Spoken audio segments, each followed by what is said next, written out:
much history in my city that I can't put it all in a song. But I'll tell you one thing, we get along. When anything around here going wrong, we had riots in the past, grew from that. All lives matter, that's a fact. But come to my town talking any kind of smack, we're gonna beat you down and send you right back. We winners, man, not beginners, man. We gon' eat every one of you for dinner, man. Get your tickets outside, it's going down tonight. This is our dance, just don't quit it, man. This thing to do, we ain't come to lose, we here to win. Pay your dues, otherwise I got bad news. What you came to do? Get them boys the blues, get them boys the blues, get them boys the blues, get them boys the blues, get them boys the blues, get them boys the blues, get them boys the blues. What you came to do?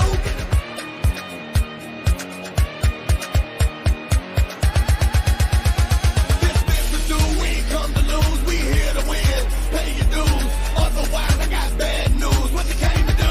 Get them boys the blues. My city known for rock and roll, good barbecue and soul food. We got rules though, when you come through, don't fool with us. We done told you, we struggle daily. Crime rate is crazy, get wrong's one thing you don't do. My guys are grizzlies and tigers, baby. We animals and we don't lose. We give you the blues when you come to us. Be ready for war, we lacing up. You better bring a whole army with you, cause in Memphis here we don't play a bluff. This thing to do, we ain't come to lose, we here to win. Pay your dues, otherwise I got bad news. What you came to do?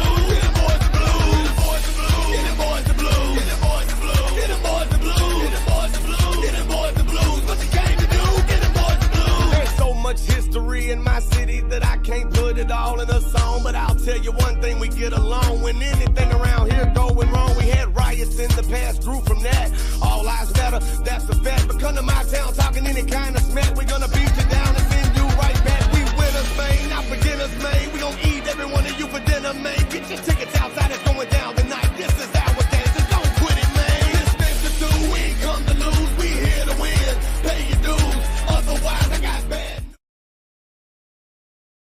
My guys are grizzlies and tigers, baby. We animals and we don't lose. We give you the blues when you come to us. Be ready for war, we lacing up. You better bring a whole army with you, cause in Memphis here we don't play a bluff. This thing to do, we ain't come to lose, we here to win. Pay your dues, otherwise I got bad news. What you came to do? Get them boys the blues, get them boys the blues, get them boys the blues, get them boys the blues, get them boys the blues, get them boys the blues. What you came to do? Get them boys the blues. This thing to do, we ain't come to lose, we here to win. Pay your dues, otherwise I got bad news. What you came to do? Get them boys the blues. My city known for rock and roll, good barbecue and soul food. We got rules though, when you come through, don't fool with us. We done told you, we struggle daily. Crime rate is crazy, get wrongs. Welcome back, Memphis fans, to another edition of the Point Podcast, where we talk all things Memphis sports. First off, got to give a quick shout out to Lil White, Memphis rap icon, for Give 'em the Blues, the official theme song of the Point Podcast. Also, thank you to everybody right now watching and listening on Facebook and YouTube as well. We appreciate all your support. Also, make sure you comment on the Heritage Fence Line live fan feedback. Get your comments. We will put them up on screen. We thank you to everyone watching and listening tonight. We have got a jam-packed show. We're going to talk a little Tiger trivia, as we always do here on The Point. We're going to give you 3 more questions this week. Who knows the answers? I know the answers. You will find out at the end of the show. We're going to do a little note to Tiger fans, specifically about Ryan Silverfield and the emotion he showed last week following that win against Navy. We're going to bring on Mr. Joe Scates tonight, wide receiver at Memphis. Going to talk a little bit about that Navy game and about Joe's time at Memphis so far. And then we're going to wrap it up with a preview of the home opener coming up this Saturday against Arkansas State. That and more will happen tonight here on The Point. Welcome to the show. I am Wes Pruitt. As always, you are inside the Tigers' den, I guess we could call this. But welcome to the show. I know Memphis Tiger fans out there are excited for this game coming up this week.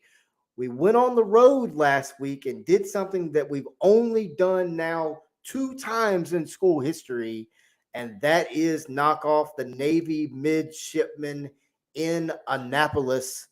We will dive into it here shortly. Who wants to talk a little bit of Tiger trivia? We do it every week here on The Point. We ask you 3 questions. Sometimes we have answers from fans, sometimes we don't.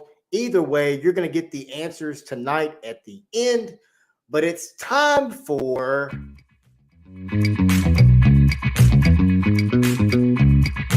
Tiger trivia, folks. 3 questions tonight, as always. Question number one. What was Ryan Silverfield's record? How many wins did he have entering his 3rd season, which was this season? As a head coach, how many wins did Ryan Silverfield have in his first 2 seasons as head coach of the University of Memphis Tigers? That's a very interesting one, and a lot of Tiger fans may find out a little more secondary information to that answer later on in the show. First question, how many wins did Ryan Silverfield have in his first 2 seasons as head coach of the Memphis Tigers? Wes, when did he take over as Memphis head coach? He technically took over for Mike Norvell in 2019 when we were in the Cotton Bowl. That was his first game as head coach. I'm gonna throw my hat in the ring. How about that? Okay. Were they both winning records? Well, I mean, did he have 2 winning seasons? Because that'll, because we don't want to do like Chad Morris and 4-20. No. I mean, yeah, he definitely had 2 winning seasons. Yeah. Okay, so I'm gonna go. See, there's 12 games, and I'm assuming a bowl game in both of those seasons. Correct. Correct, because Memphis does hold a 8 consecutive season bowl record. Yes. Bowl appearance, not win, but appearance. Go ahead. I'm probably overshooting here, but I'll go 18-6 combined. Okay. Not too bad. By the way, folks, that is Zach Kerr, executive producer of 4-Star Sports Media in the background there. We appreciate Zach for all he does. We appreciate everybody watching and listening right now on Facebook, YouTube as well. We appreciate you guys. Hit the comment line. Heritage Fence Company, live fan feedback. We do it every week here on the Point Podcast. Trivia time tonight. Question number 1. How many wins did Ryan Silverfield have in his first 2 seasons as head coach? Let's go to question number 2, Zach. Question number 2.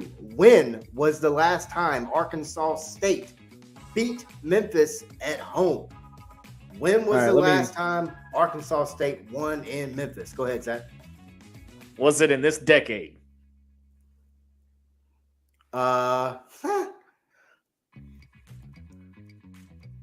No. You know what? I'm going to go. Was it in the 1900s or are we talking 2000s? I mean, like 2000s. I'll give a hint. It was in the 2000s. Look, guys, I'm helping you guys out. Come on now. I'll go 2007. Okay. All right. 2007 is Zach's answer. And question number 3 tonight. What is the Tigers' record in games decided by 3 points or less? No, this is not a dig at Scott Frost in Nebraska. I promise it's not. I don't know. I promise it's not. But it's better than that. I can promise you. What is he like tonight? What's he like? 0-10 tonight. Scott Frost is not good. Tiger trivia tonight as well. Always here on the Point Podcast. Question number 3. What is the Memphis Tigers record in games decided by 3 points or less? 3 points or less. Zach, do you want to run through these questions on the screen one more time, and I can read them out one more time for everybody? That way we can get some answers throughout the show. I can do that. Question number 1, just to run through the trivia one more time. Question number 1, how many wins did Ryan Silverfield have in his first 2 seasons at Memphis? How many wins first 2 seasons? Question 2. When was the last time Arkansas State won in Memphis? Won in Memphis. What's the last time Arkansas State came to Memphis and got a dub? Question number 3. What is the Tigers' record in games decided by 3 points or less? 3 points or less. Notice how I didn't take a guess at that one because I'm Daniel Ball says 14 for question number 1. 14.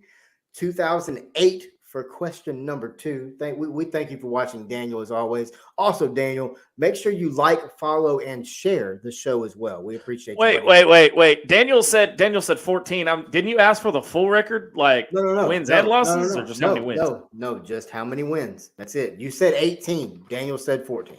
Okay, well, I gave the full record. My bad. Us Arkansas fans don't know how to read. Hey, I left it alone. This is the Tiger Show. He said, I'm just guessing. I understand. Like I said, we thank you for watching as always.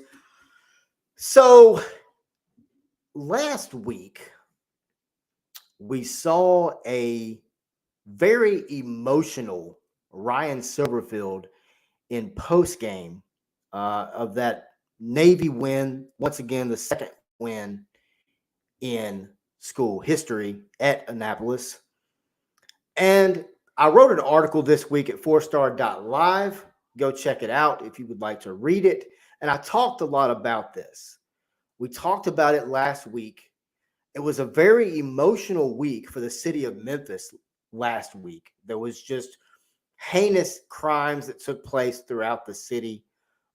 It should never happen, no matter what city you're in. Doesn't matter. But we saw Ryan Silverfield, after being asked about the win, immediately said, first and foremost, our thoughts and prayers are with the city of Memphis. And he became literally emotionally. He had to stop talking and compose himself to finish the comment to the reporter. I think this is something that a lot of some Memphis fans got behind. And I saw they posted a great video narrated by Jarvis Greer. Of course, Jarvis Greer, to any Memphis fan, is a legend. Played for the Tigers. Obviously, we all watched Jarvis Greer on WMC TV there in Memphis, sports broadcaster for ages. He's also now with Dave Woloshin on the radio broadcast, does an incredible job. But it spoke to me, and I think it should speak to more Tiger fans, as to he cares. He cares about where he coaches. He loves the city of Memphis. I understand people are going to say, oh, well, every coach does while he's there. I get that. But Silverfield's emotion, that was something that was a moment where he could release his emotion. And I think that did a lot for this football program. It did a lot for him as a head coach. But I think for the city of Memphis, this is a sign that you need to start embracing this football team more than you do. Saturday is the first home game. It's 9:01 day. You're against Arkansas State, a team that's less than 80 miles away from you. Get out to the stadium. Get there early. Tailgate. Get out on Tiger Lane. Get in all the parking lots surrounding the stadium. Wear blue. Be loud and support this football program. Because at the end of the day, yes, Mississippi State was a bad loss. I understand that. But to turn around and go play the way they did and absolutely annihilate a Navy football team, I understand there was a difference in level of competition. Navy's not that great. I get that. But look at how the Tigers played. We were basically hitting on all cylinders. Besides I'll call it, talked to my stepdad about it today, besides a bogus targeting call on Zay Collins, the Tigers only give up 10 points in that football game. Hey, Wes. Yes. When you go through a tragic event like Memphis just went through, and you have and a coach especially the coach from the title city, if you will. Maybe that's not the right word. The university in the city, Memphis, and he shows the amount of emotion, because I saw that video, and you see the amount of emotion. You know, and for anybody, and again, I'm not from Memphis, but I like I said, I've become a fan. I've become an honorary Memphis Tiger. Anybody that shows that emotion, and any of the fans that jump on Ryan Silverfield because they don't think he's the good fit, that right there should have just solidified him as the coach. And I understand there's going to be some fans out there. They're going to say, okay, he showed emotion. Great. We need that. You're right. We do. But that was different. That emotion was different. That had nothing to do with the football game. Nothing to do. That had nothing to do with football. That win was for the city. It had nothing to do with the football program of Memphis. They weren't concerned at the fact that they had beat Navy for the second time in school history up there. That win was for the city of Memphis and its members, the community, the police department that drove all over the city trying to find a psycho in a car. Mm-hmm. That's what that win was for. I think that moment, everybody talks about Tommy West. You got to give him a chance. You got to give him a fighting chance. Was that a moment? I don't think it was that big of a moment. Other fans don't agree with that. That's fine. Because we turned around and hired Larry Porter. Never mind. That's a whole podcast by itself. The moment we had last Saturday, that is a moment that needs to go down in Tiger history. That is a part of a video package that you put together to promote the city, to promote the university. That's what you do. That's what you get behind. I don't know. There's got to be, if there's not, and I get it, there's a core group of 35,000 fans. I get it. I want to see more than that. Thank you, Christian. I appreciate it. How many people does Liberty Stadium hold, or whatever it's called now? Simmons Bank Liberty Memorial Stadium. That's a mouthful. Well, no, I don't mean no. I'm just talking roughly here. You know, because here's the deal. Nothing unites a city. Nothing unites a community. Nothing unites a state like the game of football. Yeah. Okay. No, you're right. Because I agree. You get out there, and I don't know. I mean, here we've got the Gardens. Here in Arkansas, we've got the Gardens at the University of Arkansas. Mm-hmm. I don't know what you guys got. We'll call it the Tiger's Den until I get the actual name of it. It's called Tiger Lane, is what it's called. Okay, Tiger Lane. So you've got all these people on Tiger Lane. Reach out to the guy that's next to you and go, "Hey, you guys want a burger? Hey, you guys want a hot dog?" Don't come together. It's like that. I will say this: when it comes to Memphis fans, for the dedicated ones that are out there, rain, shine, cold, doesn't matter, they're out there. For those guys, it's a way of life. You get up, you're out there 4, 5, 6 hours before kickoff. Trust me, I did this as a kid. You're out there 4 or 5 hours before kickoff. If you play 11 o'clock game, shoot, you go set the tailgate right back up, turn the TV on, crank that grill up, crank the music up, crack you up on an ice cold beer. I'm not advocating for it, but I used to drink a little cold beer, but you crank right back up. You turn it on. Tiger fans come by, hang out with you, and watch football. It needs to get back. There needs to be a larger group of core fans. My point of this whole note to Tiger fans is this: you've got to get out and support this guy. By the way, Zach, to answer your question, about 60,000 is what it is. Okay, so that's a pretty good size. That's a pretty good size stadium. Not a bad size stadium. Also, there's not a bad seat in that stadium.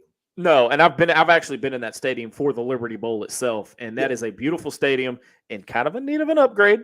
I'm not saying it's coming. I'm not saying anything bad. It's coming. I'm not saying right it is an absolute be sweet for Tiger. It is an absolute beautiful stadium.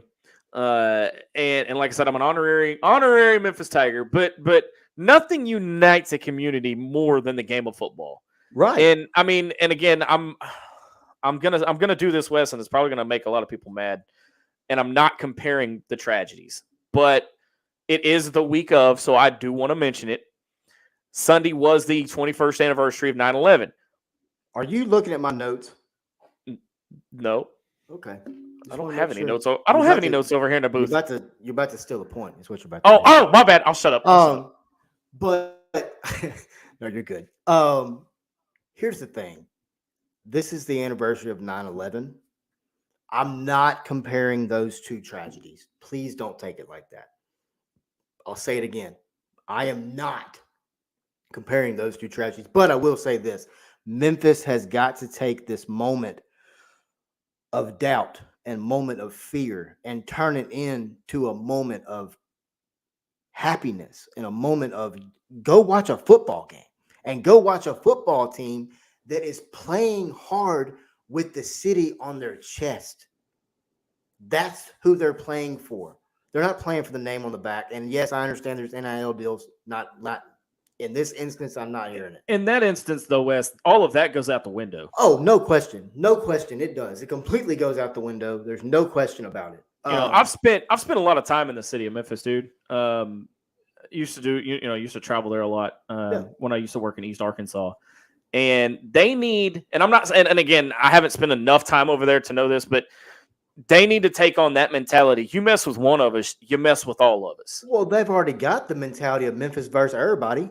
They do. They've had that mantra for a long time. But my point is the fans need to get out there and support this football team Saturday against Arkansas State. Absolutely. They need to get out there. Show them that you care about this football program.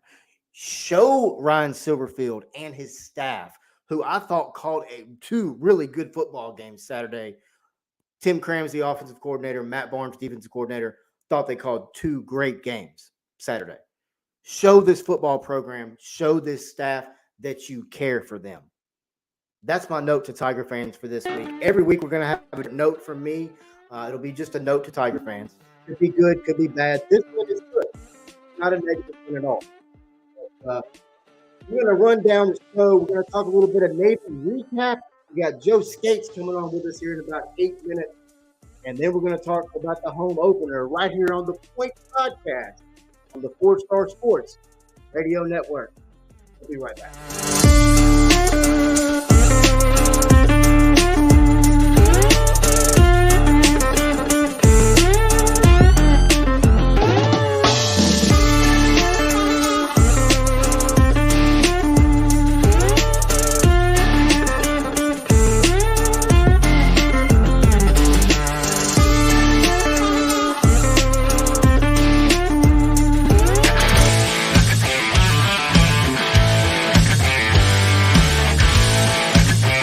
Hey fans, did you know that 4-Star Sports Media now has a YouTube channel?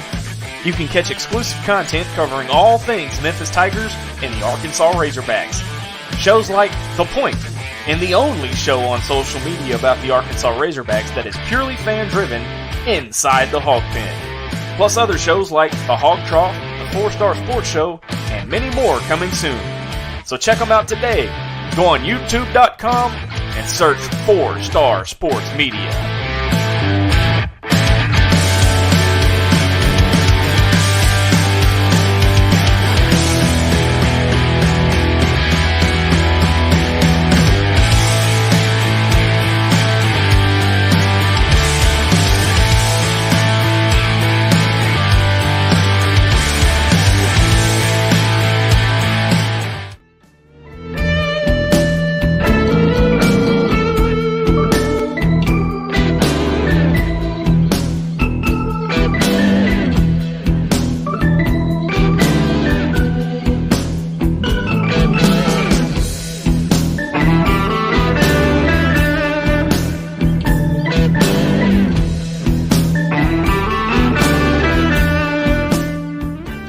Man, you got to love that good blues music here on the Point Podcast, where we talk all things Memphis sports. Welcome back. Welcome back. We're back from our first break. Going to talk a little bit of Navy versus Memphis from last Saturday from Annapolis, Maryland. We got Joe Scates coming on with us here in roughly 5 minutes as well. Don't want to miss that tonight. Well, Memphis aired out its frustrations Saturday against the Navy midshipmen. Came away with a 37-13 victory over Navy, making it, as I said earlier on the show, second win in school history in Annapolis, Maryland. The star of the player, obviously, is got to be Seth Hennigan. 24 of 34 passing, 415 yards, 2 touchdowns, was sacked 4 times. Tigers ran 32 times for 121 yards.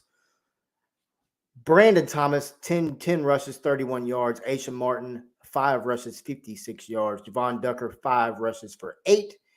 Seth Hennigan, 10 rushes for 25 yards. As I mentioned, Seth Hennigan threw for 415 yards. He threw to 7 different receivers Saturday. Leading the way yardage-wise was Javon Ivory with Tiger high total of catches, 7 catches on 11 targets for 89 yards. But the big play of the day was to a guy that we're getting ready to talk to here shortly, Mr. Joe Scates. 79-yard pass, which makes that Seth Hennigan's longest pass touchdown in his young career as a Tiger. I mean, when you look at this Memphis offense and you look at what Seth Hennigan did through the air, the offensive line does need to get a little bit better. I mean, let's just be honest. But when he's got time to throw the ball, Seth Hennigan, I think, is one of the best quarterbacks in the country. It's not a biased statement. That's a statistical statement. Go back and look. Look at the game Saturday. He pretty well carved up Navy. Pretty well carved him up. He's got weapons all over the field. It's something I talked about in the preseason. Last season, when you look at Seth Hennigan, when he got into trouble, he went to Calvin Austin. I understand why. He was his blanket, his security blanket, if you will. This season, he's spreading the ball around to a lot of different receivers and tight end, Caden Prescorn from Michigan. This offense is really starting to come alive, and it's fun to see, especially after that first game. The way that they looked, and especially in the first half, to see how this Memphis team came out in the Navy game was really, really nice to see. I think, when the Tigers start out hot, they're good. They're really good when they start out hot. The defense played well again. We saw Quindell Johnson with another beautiful, beautiful interception that makes 2 on the season for him. As I mentioned earlier, we had Zay Collins, what I think was a unjust targeting penalty. That's just my opinion. But the Tiger defense played great. I mean, when you look at Navy, obviously they ran for 221 yards on us on 56 carries. They only rushed for 1 touchdown. Their longest of the day was 17 yards. Now I understand. Oh, that's triple option, Wes. It's just here. I know. I ran that option too. I know. Oh yeah, Daniel, you're 110% correct. Quindell's interception was legit. It was Odell Beckham-ish, just on the defensive side of the ball. I completely agree. Daniel. Man, it's this team is about to. I think they're going to take off. I really do. I think they're going to take off. And once again, Navy, for this would be the 3rd year in a row now. This Navy game is the point where the Tigers start to progress. They start to get better.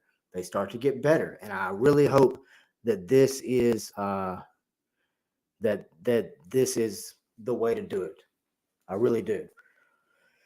When you look at the running game, Brandon Thomas led the way with him, and Seth Hennigan led the way with 10 carries each. Brandon Thomas got a rushing touchdown. So did Asa Martin. I tell you, between Brandon Thomas, Asa Martin, and Javon Ducker, that's a 3-headed monster in the backfield for this Memphis football team. And they all kind of bring a little bit something extra. Brandon Thomas will kind of run you over. Asa Martin will shake you a little bit, and Javon Ducker is Javon Ducker's got a little bit of everything. I mean, he's got the shake, he's got the shimmy, and he can flat truck you. So that young man has been fun to watch so far. Of course, he transferred in from Northern Illinois last year, was the MAC Freshman of the Year last year for the Northern Illinois team. But I tell you, when you look at this Navy football team, with this Memphis football team, last week was impressive. Last week was very, very, very impressive. Daniel Ball commented, "What's going on, Danny boy? I'm glad Danny is watching tonight. Thank you very much for watching. By the way, Tiger fans, if you don't know Danny Boy Sims, he is one of the biggest Memphis fans, if not the biggest Memphis fan you'll ever meet." Daniel Ball said the Joe Scates breakout party is starting. Yes, I completely agree. 110% agree. 110% agree. And I'm planning on making that comment tonight as well, Daniel. I completely agree.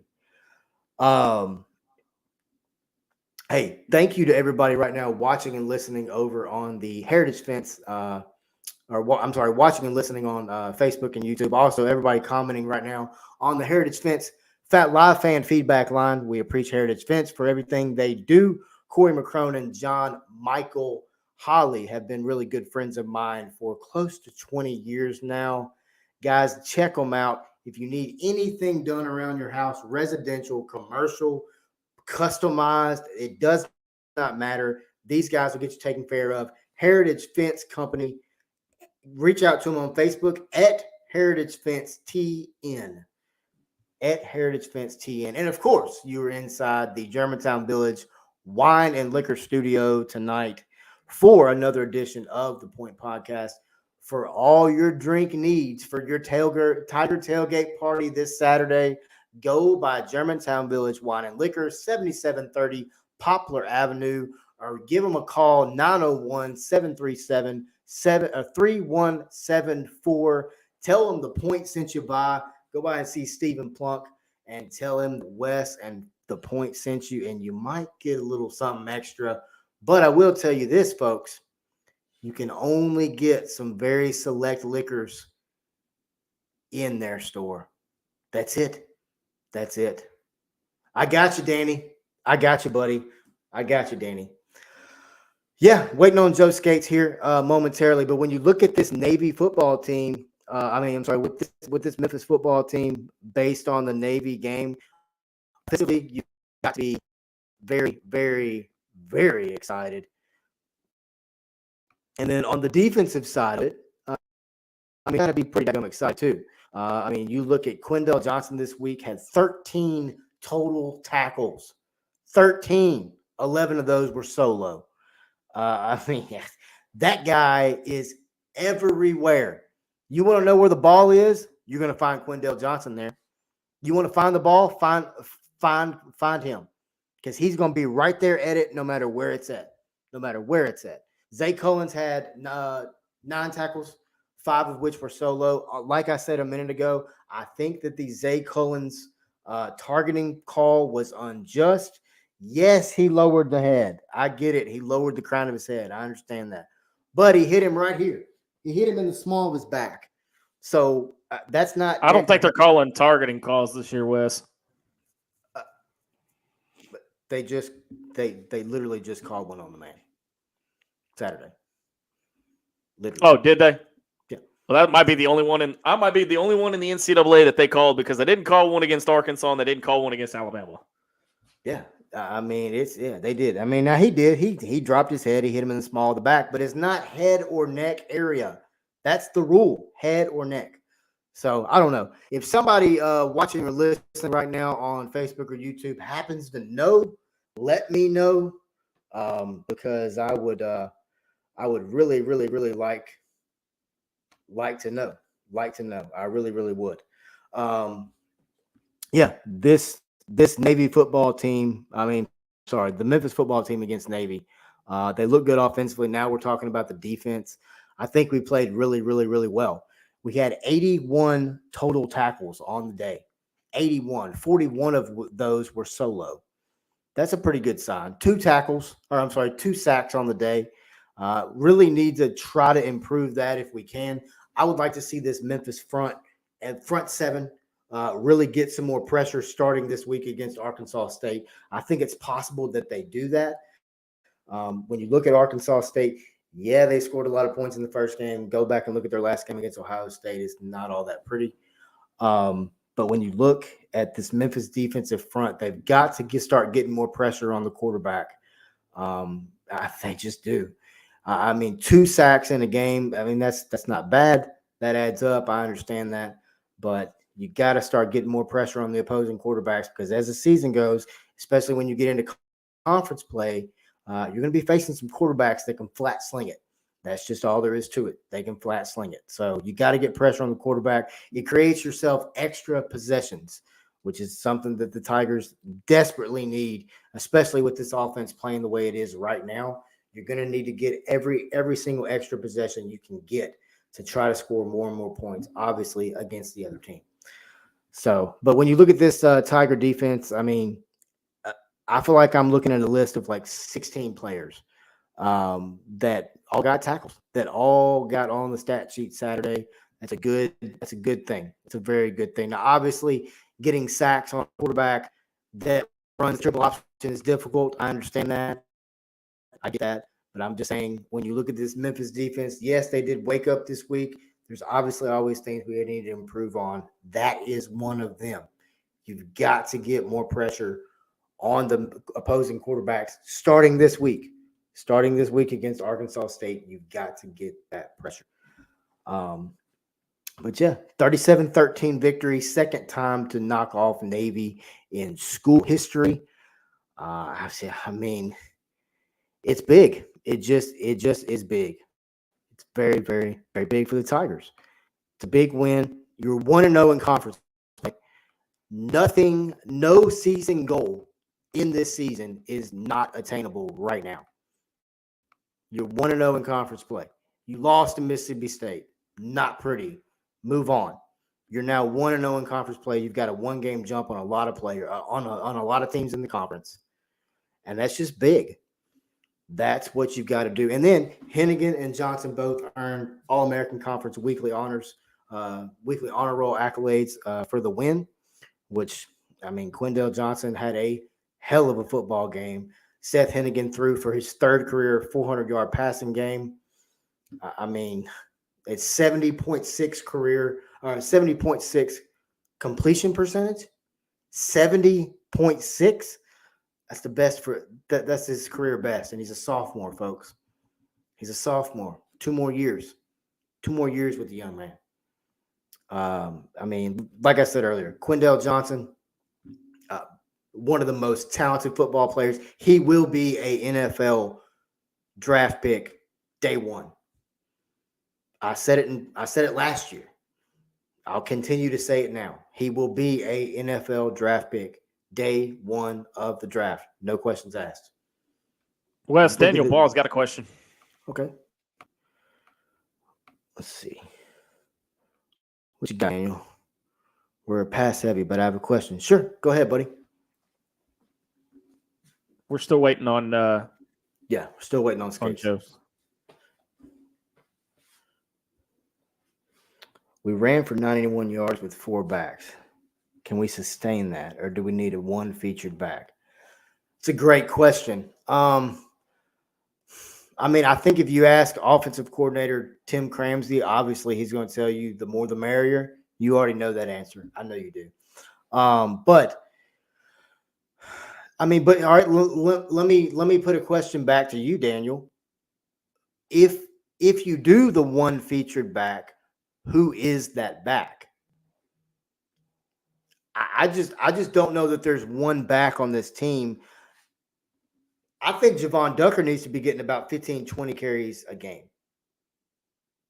15, 20. How good is Arkansas State? We're going to get there, Danny. That's going to be closer to the end of the show. We'll be there in about 20 minutes, buddy. It won't take long, I promise you. Daniel, I don't know. Brandon Thomas is a beast. We've had him on the show. We've talked to him. Great young man, a lot of fun to talk to. Was really hungry for this season, and you can tell he's running behind his pads pretty hard. On that touchdown he scored, Brandon Thomas straight trucked two boys. Straight said, "Get off me. I'm getting in that end zone." And then you look at you look at Javon Ducker. I think, in my opinion, I don't know why you're not giving both those guys ample carries a game. If you're going to turn around and hand the ball off 30, 40 times anyway, give them both 19 or 15, 20 carries a game and see what you can make happen, because both of them are electric football players, in my opinion, electric football players. But yeah, I mean, Daniel, that's a great question. That's a great point. I think we can. I mean, the offensive line's just got to continue to get a little bit better every single game. That's it. A little bit better. I tell you what, I'm gonna pull. Well, never mind. I tell you what, Zach. Let's take a quick break, right quick, and then run a loop real quick for a minute, and I'm gonna send a quick message out, and then we'll be right back. Okay, right here on the 4-Star Sports Radio Network. You're listening to the Point Podcast.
Welcome back, Tiger fans, to the Point Podcast here on the 4-Star Sports Radio Network.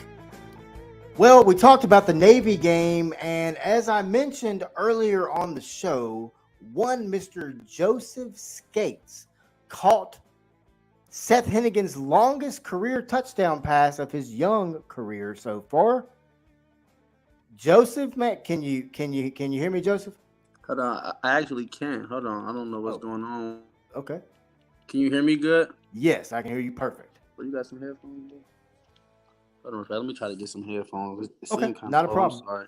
Oh, you're good, man. Not a problem. Joseph Scates joins the show with us tonight here on the Four Thanks for Star having me, Sports man. Radio How y'all doing? Network, How you man. doing? Doing well, Joseph. So, wait, man, first question for you. So, you caught Seth Hennigan's longest touchdown pass of his career. What does that mean to you, man? You know, just to be able to be a part of his stat line and help him, you know what I'm saying, build his I guess you could say resume. You know what I'm saying? It's a pretty good feeling, you know, coming in being a senior and him being a sophomore, and I can see that Seth kind of like I kind of earned his trust early. You know what I'm saying? Seth is our captain. You know what I'm saying? You wouldn't even think he is his age. But just being able to, and that was actually my first catch. That was my first career catch here at Memphis. Yep. Just to get that first catch and it being a touchdown and a part of his stat line, pretty happy. And you know what I'm saying? We got the win, so that's really kind of all that matters. But just being a part of his stat line. So, Joe, let me ask you this, man. So you just mentioned that you just caught your first touchdown pass. Let's be honest. You should have caught your first one down in Mississippi State. I thought you had that one, man. I thought you had that one for a touchdown. But Joe, talking about you just talked about it. Seth Hennigan's age. As a veteran of college football, you're a senior coming in from Iowa State. Yes, sir. So as a veteran of college football, talk a little bit about Seth's leadership of this football team and what exactly he does mean to this locker room. It's huge. Seth, he has a huge impact on his team. You know what I'm saying? With him as a quarterback, obviously, and then him just as a person. He got such a great personality, keep a smile on his face, and he's a leader. He's like a natural born leader. It's like everybody gravitates towards Seth. He always has something positive to say, and he's always trying to help get someone better. And just seeing how young he is, like you said, like I've been my last school, I was with a pretty good quarterback in Brock Purdy, if you know who that is. Oh yeah. And I kind of caught myself trying to compare them to, you know what I'm saying, when I first got here, but I had to realize they two totally different people and two totally different quarterbacks. Similar personalities, but two totally different quarterbacks. And I can just see, and I tell Seth all the time, like, bro, your potential is crazy. It's out the roof. And it's like he do stuff I was told before, but like just seeing it in person, seeing it in practice throughout the spring and throughout the fall camp, just seeing what he can do. And like I said, the impact he have on his teammates is just it's amazing, and it's something you would want to be around. Joseph Scates joining us tonight here on the Point Podcast, where we talk all things Memphis sports. Joseph, man, let me ask you this: when it comes to the Memphis football program, what was it about this team that drew you to come here? I would just say the togetherness that I immediately noticed. You know what I'm saying? Coming on my visit, we had a big dinner. I forget the place, but we had a big dinner at some steakhouse, and I think it was like 5 or 6 of the players. I think it was Quindale Johnson, Eddie Lewis, and there was a couple of more, and they all came out, and I could just see the bond that they had with their coaches, and just the way they talk to each other, the way they communicate with each other, and just the comfortableness around each other that they had. You can see the togetherness and the oneness, and that was one of the main reasons why I chose to come to Memphis. And honestly, during my recruiting process, I didn't really want to have a long drawn out recruiting process when I entered the portal, because you know what I'm saying, I've been through that before in high school, and I know how that can be. I know how difficult it can be. So Memphis was already on my top 5, but just coming here, when I came and visited Memphis, before I even got off the plane, I just felt it, and I knew this is where I was gonna come. I knew Memphis is where I needed to be.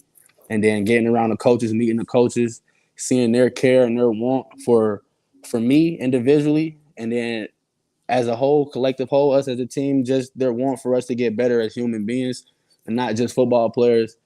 that's a big thing that got me. And then when I got here, I found out that we work pretty hard. We work hard, and that's one thing I can say about Memphis football. It's a grind. And then being down south is my first time being down south in this down south heat, so that was something I had to get acquainted to as well. But yeah, just the togetherness and everybody pushing each other and having each other's back on and off the field is what draw me. Well, you just talked about it. You said having people's back on and off the field. I talked about it earlier in the show in a note to Tiger fans that Yes, said sir. Ryan Silverfield's emotion post game against Navy. That Mhm. win Saturday wasn't for the football program. That win No, Saturday was for the city of Memphis. And it definitely was. let me ask you this, and I mean I'm not trying to get too personal here, but Yes, sir. with the horrendous acts of violence that happened in that city last week, Hmm. for you guys to come in and get your second win in school history in Annapolis, Maryland, in the fashion that you did, that should speak to every Memphis fan in the nation, not just around in the city. Also, real Exactly. quick, Joseph, my guy Danny Boy Sims. Hey man, this guy's a big Tiger fan. Can you give him a quick shout out on the show, Joe? Hey, shout out to Denny Boy Sims, man. I'm a big fan of you now. That's what's up, Danny. I got you, buddy. I appreciate that, Joseph. Hey Most man, definitely. so talk a little bit about last week, not the acts of crime. Talk a little bit about preparation for Navy, and then Hmm. talk a little bit about the emotion of that win, if you will. Most definitely. So as you know, we came off a pretty rough week one. And you know what I'm saying? That's not it's no was no surprise to anybody. We came off a pretty rough week one, and we knew that coming into week two, not even thinking about the outside violence that was going on, that we had to do something better and change something in our preparation to come out with a different outcome that following weekend, which was against Navy. And like you can see, like I said, us having each other's back.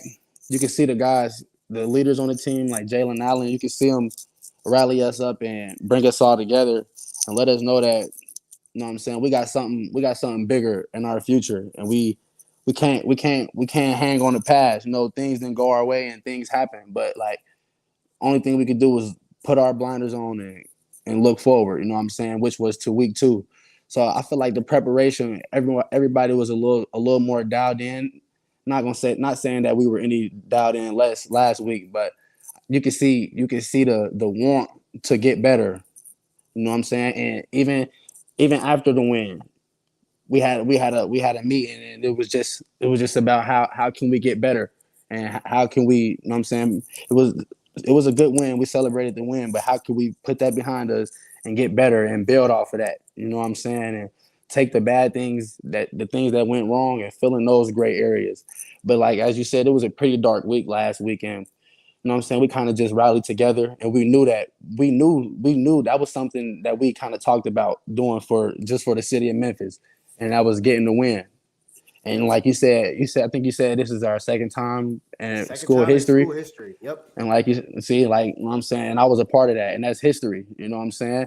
And you know what I'm saying, you don't get moments like these. Everybody don't get moments like these. So I'm just trying to cherish each and every moment that I get with these boys, and I'm still learning everybody. I love everybody. Everybody seemed to love me, and we're just gonna keep getting better and keep coming along as one unit. Well, Joseph, man, I got to go ahead and tell you now. Is it Joe? Which would you rather be called? It It don't doesn't really matter. matter. It, it Okay. it really don't matter. I prefer Joe, but Oh, my I got you, mom man. I named me got you. So, Joseph. Joe, My mom. uh, I'm gonna go ahead and say Mhm, this, and we had a viewer comment earlier and say the same thing. I think mhm. last week we saw the beginning of the Joe Scates coming out party on the nation, not just on the Tiger football schedule, but on the nation. And Yes, I'll sir. be honest with you, this weekend, I hate this for Arkansas State fans, but I think they're going to get tired of seeing you run right past them all game long. Hey, like I said, I'm just here to help this team get better. And I wouldn't be obviously I wouldn't be here if it weren't for my coaches, but I like to give credit to my team. And I know that's something that everybody do. But honestly, like me personally, I deal with emotional problems that I've dealt with my whole life, emotional and mental problems that everybody deal with. You know, everybody have those problems, but like my team with me being like somewhat new and everybody getting to know me, like I like to give credit to my receiver room and them boys in there because like they help rally around me and help, you know what I'm saying, just make me feel, they made me feel comfortable, you know what I'm saying? And it's one, it's no selfishness, is you know what I'm saying, we play as one and we look forward to seeing everybody shine. But you know what I'm saying, I'm just gonna keep getting better. I'm just gonna keep getting better, keep working on my game and letting the game come to me. Like my grandfather always told me, he told me, slow down and you'll get there faster. And I use that quote and I take that with me and everything I do, whether it's school, football, my two little boys. I got two kids. I got a 5-year-old and a 1-year-old. Well, that's But awesome. I just been going with the flow and just letting everything flow my way itself. And I'm pretty sure there's I know factually that there's bright things in the future, but you know what I'm saying, we're just gonna get ready for practice in the morning and get better at practice tomorrow. Saturday come, and when it come, we'll have us some fun. But I got to be up at 6:30. Oof. Well, man, I don't Mm. want to keep you. I don't want to keep you too much longer here. Nah, you I good. got two more questions for you, You man, good. Go and ahead. then I'll let you go, man. Go First ahead. question is, I'm just curious because I'm a speed guy. I was never. I mean, dude. I mean, you can't tell, but I'm a tall 5'4", if that makes any sense. Yeah. Okay. So, Up there. but I had speed. I didn't have nothing else, but I had a little bit of speed. Yes, So sir. let me ask you a question, man. I mean, of course, we saw. I mean, you obviously know who Calvin Austin is. You saw Hmm. what he did at Memphis. That's my boy. You, I met him. I met him on my visit. oh, nice. Before they went to Hawaii, and we've been pretty locked in since then. They call him That's C4. awesome, man. That's awesome, man. We actually went down. 4 Star Sports Media went down to Mobile last year and covered him at the Senior Bowl. Most And definitely. man, I got a chance to talk to him, write a whole article on him. Man, he's a great guy, very Yeah. nice guy, Most very definitely. humble young man for sure. Most definitely. Joe, let me ask you this, man. How many more gears do you got? Because I feel like you got a couple more gears you could change, and you just hadn't done it yet. I'm gonna be honest with you. I was just talking to little bro about it. I got something up my sleeve, and that Woo! last Saturday, that was just me. Like I told my bro, that was just me gliding away. You know, you got Oh, that gear where you know you, and Woo! I'm humbly saying this because I don't Right? really talk. I don't like to talk about myself. I let everybody Yeah. else do that. But you know, you got that gear when you can just glide past someone and you know you're faster than somebody. But I'm pretty sure if I had like 20 more yards to go, I probably would have had another gear because I was getting there. And by the time I got to the end zone, I felt I had to slow down, but I felt myself speeding up a little bit. You had to go and hit the e-brake on them. Most definitely, most uh, definitely. so Joe, you just mentioned it, man. You've got two young kids. So let me ask you this, on more of a personal note, Sir. non football related. Mhm. Obviously, they are your biggest accomplishment. No matter what you accomplish on the football field, you win a national championship, NFL, whatever, they are your largest accomplishment. Yes, Talk a sir. little bit about what it means to be a father, and also what it means to be a father and a student athlete at the same time. Most definitely, and like becoming a father, I became a father at the age of 15, and there's a story behind that that's a little too personal, but Right. No. I became a father pretty early, and you know what I'm saying, when I found out that I had a child, there wasn't really a budge in my like worriness. You know what I'm saying? I kind of was happy in a sense. You know what I'm saying? Because growing up, I didn't have my father. You know what I'm saying? I really didn't get to talk to my dad was in prison pretty much my whole life. I'm just gonna say my whole life, and Yeah. I think he got out like 2 or 3 months before I graduated high school. But nevertheless, with that being said, I just always told myself, even before I had a child, that the day that I do have a child, I'm gonna make sure that I be the best dad that my dad wasn't. And it's no knock on my dad because we all have our struggles and he had his own story and personal problems. But you know what I'm saying? I was a responsibility of his that he Yeah. pretty much, you know what I'm saying, struggle to meet. And I don't knock him for that, you know what I'm saying? But being a father to me, it means a lot. You know what I'm saying? You see a smaller version of yourself. in a sense. Like, and when you look at your kid, I don't know. It's just like with me, I don't want to fail them.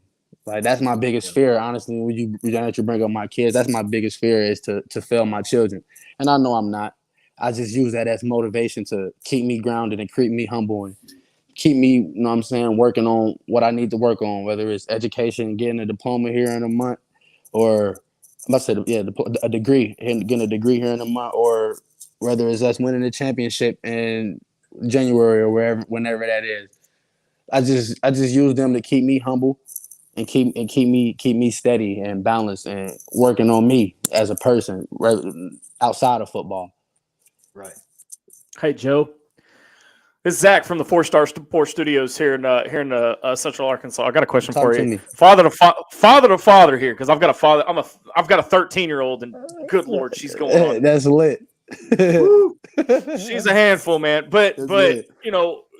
We all have moments where we struggle to get out of bed, and we struggle to go through the day, and especially with you being a student athlete. Sir. Would you almost say that your kids are your why? Everybody asks you why you keep going. Why do you keep doing it? Most definitely. And that's No, most definitely. Go ahead. I'm sorry, I didn't mean to cut you off. No. You're good, sir. You're good, sir. No, that when people ask you why, you pull out a picture of them or you point to them and go, "That's my reason why I keep going." Most definitely. Our coaches, we actually have we had a thing we had to do at the beginning of the winter where we had to send pictures in for our whys, or basically for our why. And I got my little boys in the back of my locker, so every day I go into the facility, I see them, and I get a reminder of what I'm doing this for, and who, you know what I'm saying, what I need to do that day, and how can I win that day. It pretty much helped me lock in. I'm gonna be all the way honest. I love my boys, and I wouldn't do nothing in the world to try. I wouldn't trade them for nothing in the world, no matter what, how it came about, me being young or whatever. Like you said, being a student athlete is hard. It's hard, and it's hard with me being in Iowa, far away from Ohio. Well, not that far, but far enough from Ohio. And then coming here, I haven't really got to spend that much time with my kids. My oldest boy in the past 4 years, and then my 1-year-old, I haven't really got that much time to spend time with them. But they moms get try to explain. Well, my oldest son, his mom explained to him, you know what I'm saying, pretty much why dad be gone and why he be doing and what I be doing. He be watching the games, and he'd call me and tell me like, "Dad, I saw you on the TV," and it just made me smile, and it just made me realize like I said again, it made me realize why I'm doing this and why I gotta go so hard, because like you said, it get hard, and it's days that I wake up, I ask myself, and it's days that I woke up and asked myself, do I want to still keep playing ball, or is it really worth it? And it is. I can say it is. I can honestly say it is. The outcome, the end result, it's always better when you work for it. I never wanted anything handed to me. You know what I'm saying? That's not how I grew up. I had to work for everything, and I'm going to continue to work. Simple, man. Till I can't work no more. Man, I love that answer. That was incredible. And I mean, Joe, when you look at it, man, I back in the day when I played football, actually I played for a guy that played for the University of Memphis back in the day. Yeah. But he had a mantra of mind over matter. And that is something that has stuck with me I'm 37 years old, man. I still think about it daily. Most definitely. One more question, man, and I promise we'll get you out here. I got a viewer that's got a question for you, Daniel Ball. Talk to me. Recently had Quindell Johnson on his podcast as well, and Seth Hennigan. He said, "I assume that coming from a big conference school like Iowa State had plenty of options to go to other places. What was it about Memphis that made you want to come to join the U of M family?" Just hearing about the history of the program of the University of Memphis and the amount of players that Memphis has gotten into the league, and not only that, Memphis is a winning program, man. It has been a winning program, and honestly, during my recruiting process, I already know what was going to go on, and I already knew what to expect, and Me, like you said, coming from a bigger conference, I really didn't want to jump on any bandwagons and go to another big school. Like I had a couple offers. I think I had probably like Oregon, Nebraska. I really don't even remember because I had a couple of schools, a couple of big conference schools that I could have went to. Nebraska got rough, man. I ain't gonna lie to you. Go ahead. Nah, most definitely. For real though. I think I had USC as well, for real. But nice. Yeah. That's where Taj is at now. Taj Washington. Mm-hmm. Yeah, Taj Washington. Yep, I heard about him. But I didn't want to have a long drawn out recruiting process, and I didn't want to jump on the bandwagon. I wanted to go somewhere different, you know what I'm saying? And not necessarily start my own legacy, but like just for me personally, start a legacy for me. You know what I'm saying? Like in high school, I remember I wanted to transfer to a school called Trotwood. all my cousins and family members was there. She's like, nah, you're not gonna do that. You're not gonna jump on the bandwagon. You're gonna start your legacy here at Dunbar. And I broke records. I set records. I got records at my school, and I'm basically a legend in my high school. And her, you know what I'm saying, her doing that for me, that kind of hung with me a lot. And it was honestly one of my main reasons for choosing Iowa State. When I was coming out of high school, didn't nobody expect for me to go to Iowa State. It's just I don't know. I just like I said, I like to work. I don't want to go jump on any bandwagon or any team. I want to start a legacy with my boys, and I want to work towards something. You know what I'm saying? Let the work speak for itself. Type. Most definitely, Joe. And I tell you what, man, as a diehard Memphis Tiger fan, and then also someone that covers the Memphis Tigers through media. Yes, sir. I tell you what, man, I've asked this question to every single Tiger player we've had on, and lo and behold, Saturday is the first home game. So I got to ask you a question, man. Talk to me. What does it feel like when you hear the song Swag Surf hit and you look up and everybody in the M is doing it? Don't you love it? I don't know. I'm ready to experience. This is my first home game in Memphis, so it'd be a first for me. It'd be a first for me. I'd be out there swagging and surfing. I didn't even think about that. Yeah, my first time in Liberty Bowl. It's gonna be lit. It's gonna be lit, man. I can tell you that. I really hope to see Tiger Nation come out in full force Saturday. Yeah, I feel like they Arkansas. I feel like they are too, man. And I almost feel like that my kind of emotional speech earlier to him on this podcast should speak volumes, dadgummit. I mean, really, it should. Definitely. But Joe, man, I tell you what, thank you very much for coming on with us tonight here on the Point Podcast. We hope to get you back on again this season, man. It's been a great time. Great time talking with you, man. We'd love to link up with you. We're going to share this on all of our social media as well and tag you. One more thing before we let you get out of here, man. We got to let you tell everybody how they can follow you. You can follow me on Instagram at 98. Well, it's Baby Joe, BABYJOE, but the first B is not a B, it's a 9, so it'd be 9ABYJOE. Y'all can just follow me on Instagram. I really try not to be on social media that much. You can follow me on Twitter, but I don't even be on Twitter. But yeah, I can pretty much follow me on Instagram. That's pretty much the only social media platform I be on. Guys can follow me on there. But yeah, I appreciate you for having me, and we can get back on anytime. You know what I'm saying? I'm down. I'm down to get to know you some more and get to know Tiger Nation some more, and just sit up, chop it up with them, get to connect. Man. Yes, sir, man. Once again, Joe Scates has joined us tonight. Tiger wide receiver, also the man who caught Seth Hennigan's longest touchdown pass of his career so far, and it was his first career catch. and for a touchdown. I mean, that's got to be a record, man. I'll tell you what, I'll do the homework. I'll reach out to Scott Burns, and I'll get Scott to let you know. All right, let me know. That is amazing being a part of that, though. That's amazing. Awesome, man. That's shout out to Seth Hennigan, man. Henny God, or we love Seth. I love Seth personally. Yes, sir. He's a good dude. We all do. Tiger Nation loves Seth. We're gonna take a quick break, right quick. But once again, Joe Scates came on tonight, joined us here on the Point Podcast. Joe, we appreciate you, and as always, go Tigers. I appreciate you. Go Tigers.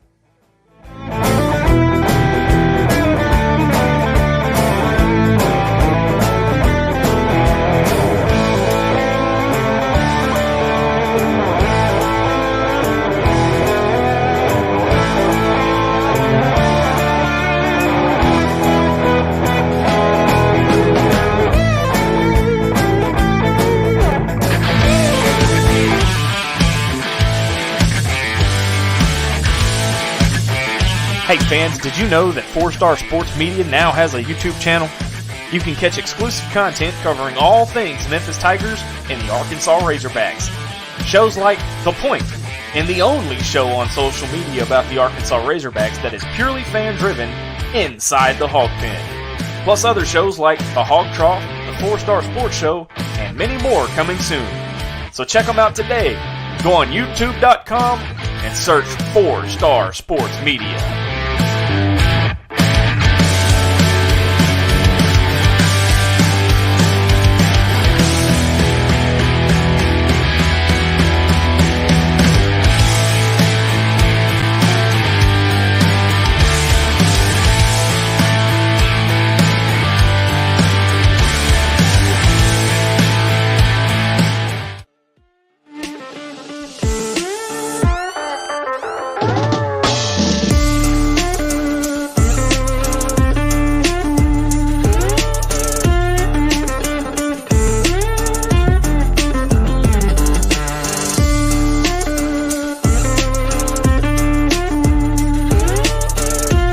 Welcome back to The Point from the Germantown Village Wine and Liquor Studios.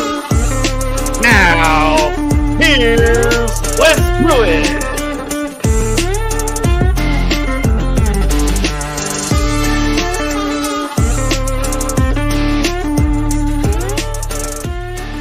What is going on, Memphis fans? We are welcome back. We just got talking to Joe Scates, Tiger wide receiver. Man, what a great conversation with that young man tonight. We hope to have him back on. Man, he was great, man. He was great. And I tell you, I think Arkansas State better look out for Joe Scates on Saturday, Zach. It sounds like to me he's got something up his sleeve. I don't think Butch Jones is ready for him. He's not. I might have to tune into that game. I mean, I'll be traveling back from Fayetteville when that game kicks off because I'll be at the Arkansas-Missouri State game. But right, I will definitely be tuning into that because he's got my ears perked up. And most definitely, man. Well, speaking of Arkansas State, Zach, let's talk a little bit of Arkansas State football. Arkansas State comes to Simmons Bank Memorial Stadium on Saturday. So is the name Liberty not in the name anymore, or is it Liberty Memorial Stadium? Or no, it's I believe, and correct me if I'm wrong, but I believe. Come on, Tiger fans, help us out here. Yeah, I believe it's Simmons Bank Memorial Stadium. I believe is what it is. Correct me if I'm wrong, please. But let's talk a little bit about Arkansas State. Last season, we saw an absolute barn burner of a game between those two teams. Ended up scoring over 100 points combined. Tigers came away with a win in Jonesboro. I was there. It was an incredible football game. But this year is different.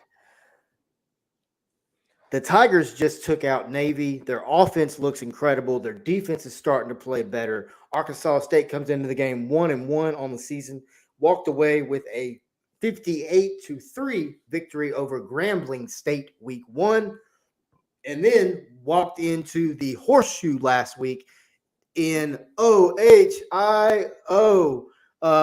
State and got beat 45-12. Familiar face at quarterback, one Mr. James Blackman. If y'all remember him from Florida State back in the day. He's back at Arkansas State. I tell you what, this is going to be a football game that I want to see Memphis Tiger fans at, as I talked about earlier. Arkansas State comes in averaging about 35 points a game, 196 yards on the ground, 228 through the air, totaling roughly around 420 yards. Zach, every week there's key stats, and every week I look at the stat sheet and I look at for two things immediately. So three things actually. Go ahead. I have a moment for you. All right. I have a did you know? Listen, did you know that this game coming up between Memphis and Arkansas State marks the 61st all-time game between the two programs, dating back to when, Wes? Do you know?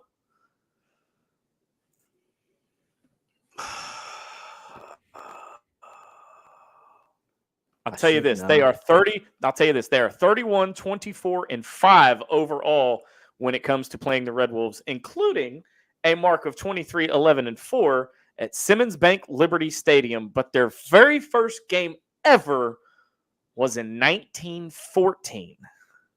I knew it was I knew it was like in the early 19 something. I was thinking like 1923, 1924 is what I was thinking. But check this out, though. Seth Hennigan, you were talking about Seth Hennigan and the dynamic and how he's grown as a quarterback. This guy last year was 22 of 33 for 417 yards and 5 touchdowns in the 55-50 win there in Jonesboro. And Brandon Thomas ran for a game-high 191 yard on only 18 carries, which, is kind of unheard of on such a low number. Well, I mean, like last year in that game, you had Sean Dykes had a big game. You had Calvin Austin had a big game. Calvin Austin caught a ball where he came across the middle and just zigzag, whoop, up the sidelines, gone. Brandon Thomas had a really big run. Sean Dykes literally trucked a man on the sidelines, and everyone in that press box stood up. So here's where I want to. Here's what I'm looking for, as far as I'm concerned. Here's what I'm looking for as far as Memphis goes against Arkansas State. Arkansas State ranks 3rd in the NCAA in time of possession, and has yet, and even playing against Ohio State, even playing against the prolific Ohio State, has yet to turn the ball over. Oh yeah. So I want to see. I want to see what happens. That is one of my keys. That is one of my keys to victory. It's for sure for this Memphis team. You've got to create extra turnovers. Quindell Johnson's got 2 interceptions already on the season. We've got other players that's got interceptions. You had Zay Cullins. I don't really agree with the penalty as we talked about earlier. This Tiger defense has got to play well this week. They've got to do something that Arkansas State, as you just pointed out, has not done in 2022. And that's turned the ball over, and they rank number 3 in the nation right now on turnovers. Mm-hmm. Butch Jones coming in his second year at Arkansas State. He was previously at what was he, like an analyst at Alabama, and then he was head coach at Tennessee. Yep. And brick by brick. Yeah, but at the same time, look at what he's doing at Arkansas State. This is not the same Butch Jones that we've poked fun at on the round table the last couple of years. Well, here's the thing with Butch, and I mean, don't get me wrong. I like Butch Jones. I do. I like Butch Jones as a coach. I think it's a great hire for Arkansas State to bring him in. He doesn't have the pressure that he's had anywhere else. But Butch Jones also just signed the best recruiting class in Arkansas State history this past season. So the team you see this year, the team you see 2 years down the road is going to be, in my opinion, is going to be 2 completely different football teams. I think Butch Jones is building this the right way. He can win. Look at him. He went to Cincinnati. He won. He went to Central Michigan. He won. He's up until Josh Heupel. He was Tennessee's most successful head coach. Everywhere he's been, he's a proven winner. Is exactly what he is. But it's definitely going to be an interesting matchup. But in preseason this year, they went 2-10 last year. Not a good season when you look at record wise. But when you look at them this year, they're 1-1 coming in. Yeah, but look at where the loss was at, though. Oh, true, very true. And I mean, and let's be honest, 45-12 is not that bad against Ohio State. I don't think. Considering who Arkansas. Considering you were at Ohio State, I mean, that's not an easy place to play. No, not at all. Just ask Michigan. Not at all. Right. Now, one thing I will say is Memphis has not been very nice to Arkansas State recently. They've lost the last 3 times they were in Memphis. Now, I'm not going to tell you when the last time they won. I was going to say, don't give away your trivia question. That's a Tiger trivia question for here just shortly. And right before we do it, we're going to flash the questions up one more time as well. But my 3 keys to victory this week, Zach, are the following. Let Seth air it out. Let him keep chunking it. Chunk the pill. Throw it to anybody, everybody. Hit Joe Scates up. The young man's excited about being a Memphis Tiger. He's excited about playing inside Simmons Bank Memorial Stadium for the first time ever this week. He's excited about being in front of Tiger Nation. Like I said earlier in the show, I'm going to say it again. I want to see Tiger Nation out there Saturday in droves. Get out there early. It is a 6 p.m. kick. It is, but get there And early. Get there at freaking 10 we o'clock finally in the have a morning. name. We finally have it. It's Simmons Bank Liberty Stadium. Yeah. Oh, Liberty Stadium. Oh, okay. Liberty's Well, whatever. okay. It's the same difference. Whatever. It's the same thing. But no, I mean, not really. look It's at not look really. at this game last year in Jonesboro. Memphis put up 680 yards, including 417 through the air and 263 on the ground. Could very. Okay. I mean, I don't know that we'll hit those rushing numbers again, but I mean, we could. We really, really could. I think we'll hit those passing numbers. I think you're going to continue to see this Memphis offense get in the 300 to 400 range passing yards a game. I think we maybe depending on who we're playing and what kind of defense they have, we may hit the 500 passing yard mark. Maybe pushing it a little bit, but 300 to 400, I think, honestly, is going to be where you're going to see this Memphis offense stay for the remainder of the season, passing wise. Running wise, we've got, like I said earlier, you've got Brandon Thomas, you've got Asa Martin, you've got Javon Ducker, you've got, you've got backs that can run the football. You've just got to hit the hole. You've got to create the hole. The offensive line has to create the hole. The running back's got to hit it. And that's it, because they've got breakaway speed. They can run away from you, and they can also juke you and truck you.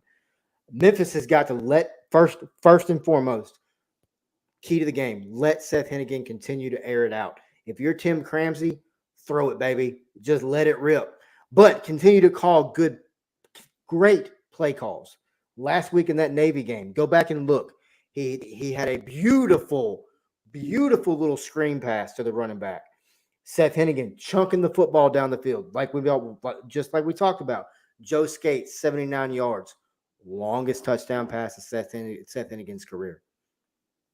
Last week he did it for the third time. He threw for over 400 yards, third time. He does it this week against Arkansas State. He does it again for the fourth time.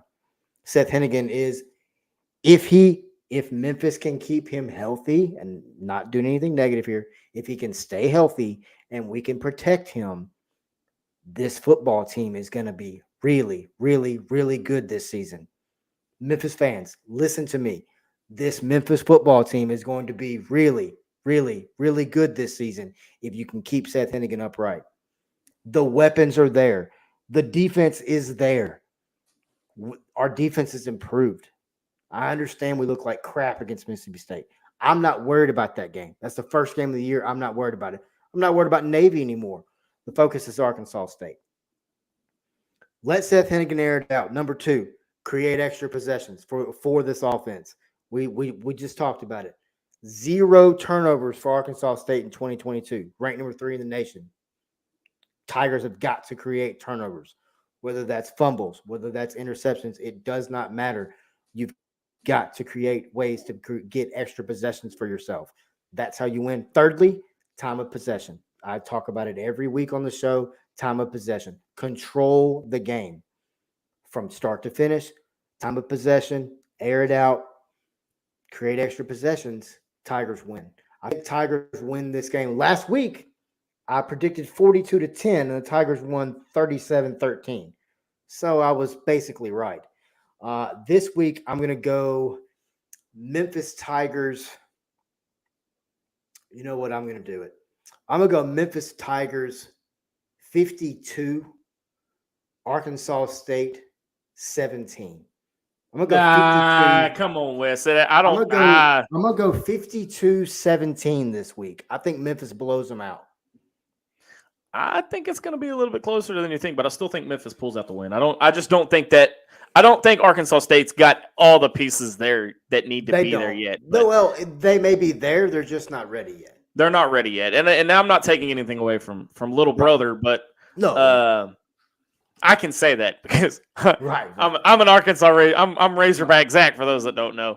But I mean, Memphis is there's just you've got too many offensive weapons.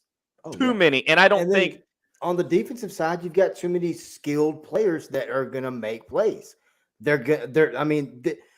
Matt Barnes and Tim Cramsey are 2 good coordinators. I love the hire.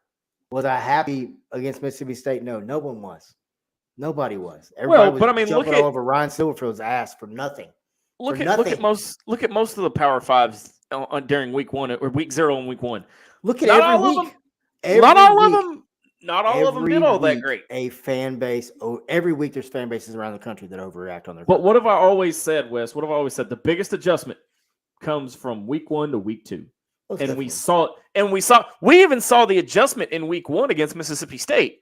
Yeah, in the second half. In the second half, and it carried over into Navy. I can't wait to see what this Tiger team can do this week when they've got those in-game, and they're doing very well at making in-game adjustments. They are. Silverfield's doing a lot better job of that, and I think that has to do with his coordinators that he has, honestly. I think you bring in 2 more veteran style coordinators. I think that helps a lot. But, Zach, it's time once again. Cue the music for this. There it is.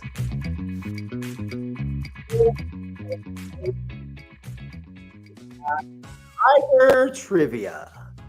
3 questions were asked at the beginning of the show. We're going to ask them one more time for you guys watching still. Question number 1. How many wins did Ryan Silverfield have in his first 2 seasons as head coach of the Memphis Tigers? I went 18. Zach went 18. Daniel Ball went 14. We're not going to answer the question yet. We're going to go to question 2 and then 3, and then we'll flip back through and get them. Question 2. When was the last time Arkansas State won in Memphis? 2007. When was the last time Arkansas State won in Memphis? Zach said 07. Daniel said 08. And finally, what is the Tigers' record in games decided by 3 points or less? Tiger Trivia here on the point. Tiger Trivia here on the point. I'm gonna go 8 and 3. I don't know. I'm throwing a number out there. Okay, 8 and 3. All right, question number 1, and it's answer time for everyone out there watching and listening. We thank you, everyone who has commented tonight on the Heritage Fence live fan feedback. Right here on the point, all things Memphis sports trivia, Tiger Trivia. Sorry, question number 1: how many wins did Silverfield have in his first 2 seasons? The answer to that question is 14. 14. Daniel Ball was correct with I was his off by answer 4. of 14. You were off by 4. You are correct. Question number 2. When was the last time Arkansas State won in Memphis? And I almost leaked it out earlier. They lost their You last almost ruined. 3. I did. I almost did it. They've lost their last 3 meetings in Memphis. That's But- the second week in a row you've almost done that. I know. But October 14th of 2006 is the last time Arkansas State beat Memphis. I was close. I was off by 1. 2006. That's a long daggum time to not beat a team in their place. 16 years. 16 seasons. And last question of the night here on the point. What is the Tigers' record in games decided by 3 points or less? And the answer is 6 and 4. I was close on all 3 of them. 6 Not quite. and 4. You were in the ballpark. You were in the Simmons Bank Liberty Stadium. You were in the stadium, Zach. That's what counts. Then I mean, It does. It counts. You may be in the top row, but you're in the stadium. hey, you're in a bad seat in that stadium. So if I'm in the There's not, nosebleeds, man. I will get comfortable up here. There is not. do me a favor though. I don't want to be sitting in there on like January 2nd because it's cold. Dude, it's chilly in that stadium for sure. Hey, that has been Tiger Trivia for tonight here on the 4-Star Sports Radio Network. You're listening and watching the Point Podcast. We thank you to everybody watching and listening on Facebook and YouTube, everyone listening on Apple, Spotify, Stitcher, iHeartRadio, and of course, the beautiful 4star.live website. We thank you to everybody who's watched and listened tonight. We've talked Navy. We talked to Joe Scates. We talked about the Tigers' first home game. And we talked about emotional Ryan Silverfield, because that's what we do here on The Point. We talk all things Memphis sports. Guys, we'll be back next Tuesday night to talk about Navy, possibly have another Tiger player on, and then we'll preview the next game as well right here on The Point on the 4-Star Sports Radio Network. For Wes Pruitt and for all of us at 4-Star Sports Media, we thank you and go Tigers. My guys are grizzlies and tigers, baby. We animals and we don't lose. We give you the blues when you come to us. Be ready for war. We lacing up. You better bring a whole army.